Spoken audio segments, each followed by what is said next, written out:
les forages qui étaient là ne peuvent plus alimenter les quartiers. Il faudrait qu'il y ait d'autres forages fonctionnels pour qu'ils puissent alimenter ces quartiers. C'est ça ce qui a amené le problème réellement. C'est pourquoi nous savons quelque chose parce qu'on a mené des visites de chantier avec eux. Et ce qui est important pour les populations, ils ne peuvent pas payer des factures chères et ils n'arrivent pas ce matin ouvrir le robinet et que trouver que de l'air et que la facture est toujours chère. Ça, c'est inacceptable. Ramadan sans eau potable à Thiès, une situation qui installe une tension permanente dans la cité du rail. SOS consommateur n'est pas en reste. Siré Balé Diallo et compagnie s'insurgent contre ces pénuries récurrentes d'eau et coupures intempestives d'électricité. Le président de l'antenne régionale SOS consommateur à Thiès, Siré Balé Diallo. Nous la vivons tous, parce que d'habitude on dit que les coupures d'eau se limitent à Dakar. Mais je pense que c'est pratiquement tout le Sénégal qui est atteint. Vous avez dit tout à l'heure la nuit, mais la nuit il faut attendre jusqu'à 4 heures du matin pour avoir de l'eau et quelquefois même pas de gouttes d'eau. Et ce sont les populations qui réagissent. Nous avons commencé par faire des recensements des quartiers. Il y en a à Cité Niar, Cité Pilot, Mbour 1, Parcelles, Fayou, Sofraco, Cité Lamy, etc.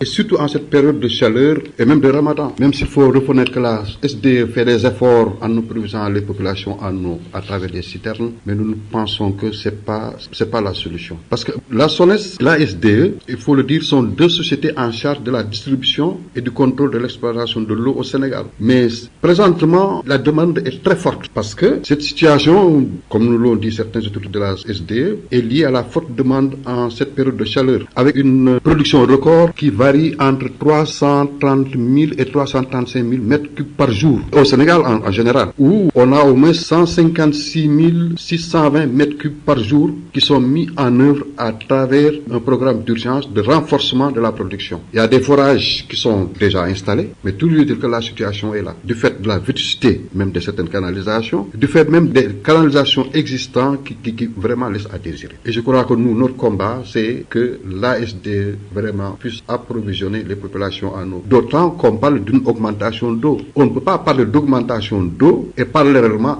ne pas avoir d'eau. Ça, c'est une contradiction. En tout cas, SOS consommateur refuse une quelconque augmentation de l'eau sur le plan national comme sur le plan local. Et quoi qu'on puisse dire, ce sont des arguments qui ne sont du tout convaincants. Pas du tout. L'électricité. Avec l'électricité, je crois qu'il faudrait faire un rappel parce qu'entre 2000 et 2012, les populations dans leur écrasante majorité étaient extrêmement fatiguées, étaient à bout. D'une part, il y avait le coût de la vie qui ne cessait de grimper, mais d'autre part, il y avait surtout les délestages, les coupures qui avaient très négativement impacté sur notre économie en général et sur les ménages en particulier. Il faut reconnaître en 2015 qu'il y a certes de l'amélioration, mais il y a toujours les problèmes de délestage qui posent problème, surtout en ce moment de Ramadan et en cette période de chaleur. Le nouveau DG donc a du pain sur la planche. Qu'est-ce que vous attendez de lui? Je me rappelle bien qu'une fois j'ai eu à vous dire, avec l'avènement de M. Wade, que ce soit Pati ou Samba, ce qui nous intéresse, c'est que nous ayons de l'électricité en qualité et en quantité.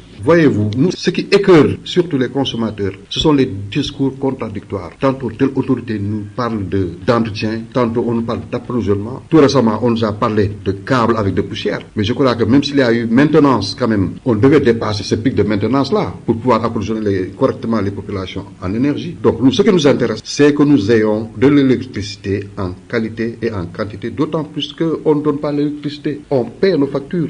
Et l'autre difficulté, je pense, c'est le licenciement de 600 agents de la Sénélec. Apparemment, certains chefs de ménage sont restés sans avoir d'agents de la Sénélec et les factures continuent à tomber. Est-ce que vous ne craignez pas de la surfacturation? Bien sûr qu'il y a surfacturation. En parlant de ces licenciés de prestataires de la Sénélec, SOS Consommateur a pris le dossier en main pour qu'ils soient réhabilités dans leurs droits. Nous, dans une correspondance en date du 25 janvier 2015, nous avons attiré l'attention du délégué régional sur la qualité des services. Si vous allez à la Sénélec, il n'y a pas un tableau d'affichage et les gens font la queue pour payer leurs factures. Il y avait également la situation des retraités qui font face à des difficultés pour honorer leurs factures. Également l'état alarmant des tableaux et câbles électriques, mais également aussi le déficit de communication. Aujourd'hui, avec ce licenciement abusif des prestataires, les clients sont obligés de se rendre à la Sénélec pour avoir un duplicata et pouvoir payer leurs factures dans un délai très court, alors que entre la date de facturation et la date de paiement, il faut 35 jours, ce qui n'est pas du tout sérieux de la part de Sénélec. Donc,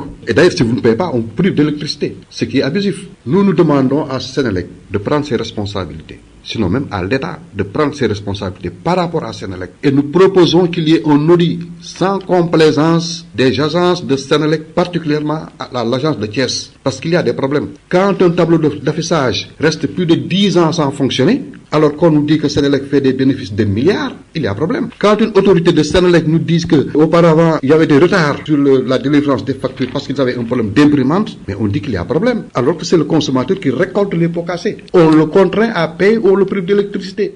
Nous demandons donc à ce qu'il y ait un audit sans complaisance de Senelec Thiès dans la zone dans laquelle nous exerçons. À risque de nouvelles perturbations dans le secteur scolaire, à Thiès, l'Association pour la qualité et la performance scolaire sonne l'alerte. Les retards notés dans la mise en œuvre des derniers accords signés entre l'État et le grand cadre en fin avril pourraient compromettre la tenue correcte des examens de fin d'année. Mody Diouf est le président de cette association. On s'achemine d'abord vers l'organisation de l'entrée en 6e le 1er et le 2 juillet prochain. Le 20 juillet, on va organiser le bac, Inch'Allah.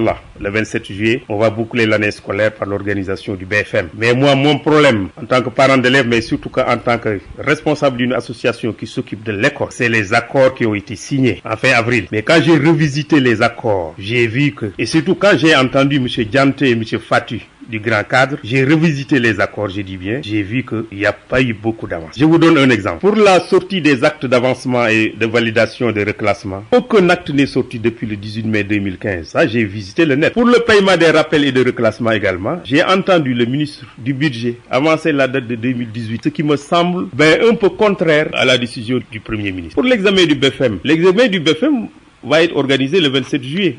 Vous savez que l'année scolaire commence le 1er octobre et se termine le 31 juillet. Est-ce que entre le 27 juillet et le 31 juillet, on peut organiser un BFM, procéder à des collections, donner les résultats? Jusqu'à l'heure où je vous parle, j'ai pas entendu le ministre de l'Éducation nationale se prononcer maintenant sur le gap qui va au-delà du 31 juillet. C'est pourquoi moi j'ai dit, en tant que parent d'élève, je suis inquiet. Pourquoi je lance un appel à la Fédération des parents d'élèves du Sénégal et surtout à la COSIDEP, une association qui s'occupe de l'éducation et qui est composée des gens de la société civile, d'interpeller directement le ministre parce qu'on risque encore d'avoir des lendemains difficiles. Et vous estimez que des accords signés doivent être appliqués par les différentes parties prenantes? Mais tout à fait. Tout parent d'élève qui a suivi toute cette péripétie de revendication au niveau de l'école, c'est le ministre qui doit recevoir, c'est le président de la République qui doit recevoir. Finalement, le Premier ministre a arbitré. Il a donné des directives. Mais moi, je ne comprends pas que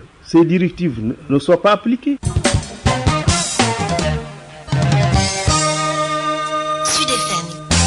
À période difficile pour le monde rural, une période de soudure à ficelle dans le département de Mbour, certaines familles éprouvent des difficultés à joindre les deux bouts. Les greniers commencent à être vides. L'État est appelé à réagir. Un appel lancé au cours d'une conférence religieuse tenue à Ficelle. Mbour, Pierre Claverpouille. C'est la période la plus difficile pour le monde rural. Cette période de soudure à ficelle, les greniers commencent à être vides. Certaines familles éprouvent d'énormes difficultés pour s'alimenter convenablement. Face à cette situation, les autorités doivent réagir et aider le monde rural. Imam Massamba Diop, président exécutif de l'ONG Jamra, lance un appel au chef de l'État.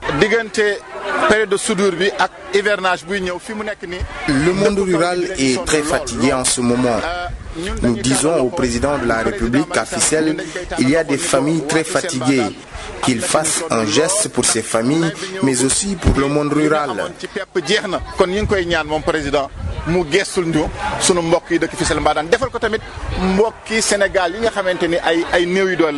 À Ficelle, il y a des familles très pauvres qui ne parviennent pas à joindre les deux bouts. Sarah Diouf est coordonnateur du RECODEF, regroupement communautaire pour l'autodéveloppement des familles. Les greniers commencent à être vides. C'est le moment où, par exemple, les gens commencent à éprouver des difficultés.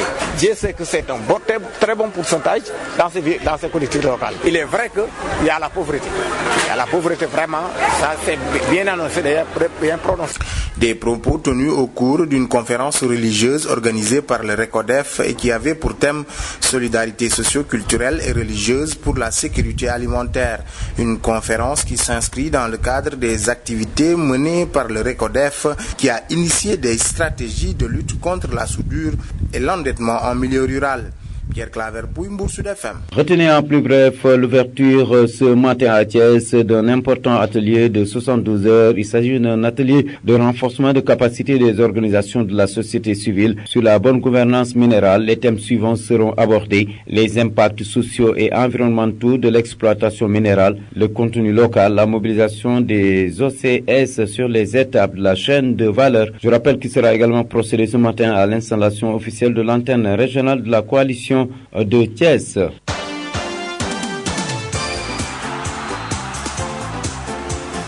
En sport, en plus bref, foot salle à Tivaouane, les résultats suivants ont été enregistrés. Pour la première heure, Kondiak 2, Yonwi 1. En deuxième heure, Cheval non partant est venu à bout de renaissance sur la plus petite des marques. En troisième heure, Aïssé Kouli battu par forfait par défaut de carte d'identité devant Pench. Pour le compte de la poule B, en première heure, Fougny est venu à bout de l'Aïssé vétéran. Sur le score sans appel de 3-0. En deuxième heure, Dego 3, HLM 1 et en troisième heure, Kermatar 5, École Football Birangom 0. Babacar Ndaw. Mesdames et messieurs, c'en est tout pour ce 10h. Merci de l'avoir suivi. Merci à Pape Gueye qui était de l'autre côté de la baie vitrée. La suite de votre matinée religieuse spéciale Ramadan avec Sen Radio. Mesdames et messieurs, je vous souhaite de passer un excellent week-end avec Sud FM Thiès.